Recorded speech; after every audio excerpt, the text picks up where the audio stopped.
My background is in visual arts. That's where I have my education from. At the same time, I was also a musician. Since my early 20s, I played as a singer-songwriter. So these two things have always been a part of my expression.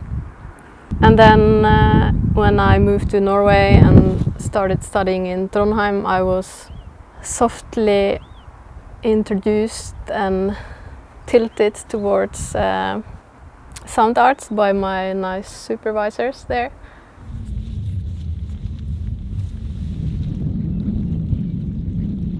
So that's when I kind of started to orient myself within sound arts and started to work with sound inside of my visual art practice. I also got introduced to acoustic ecology and practices of listening, or especially deep listening, formed by Pauline Oliveros, and the acoustic ecology that I got very interested in,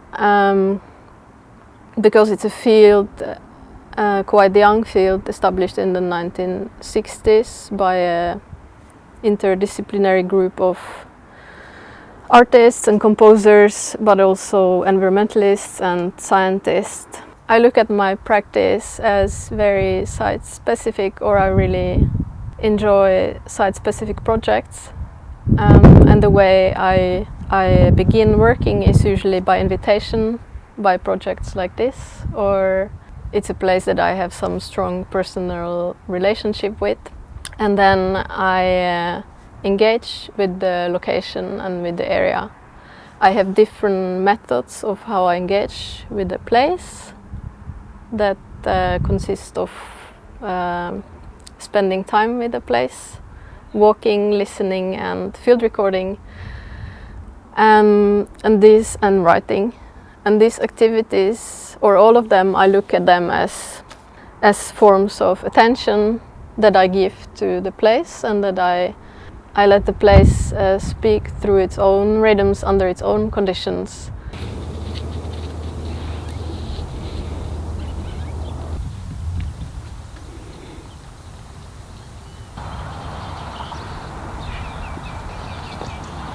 Sound walking can be thought of as an experimental live score or a composition where the instrument is nothing more or less than my own listening body in motion.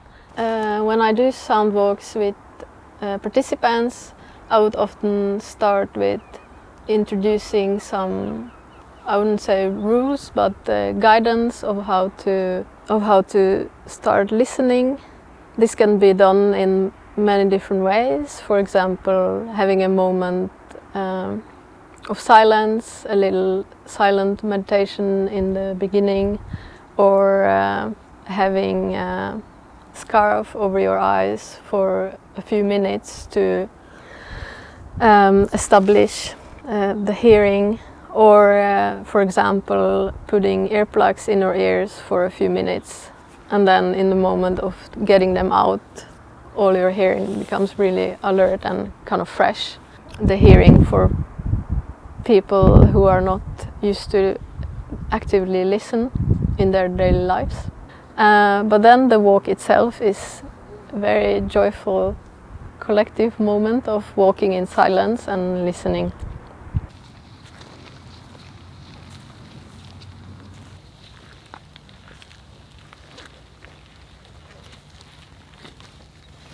I have spent a lot of time by the industrial salt panes, walking on the trail and around there.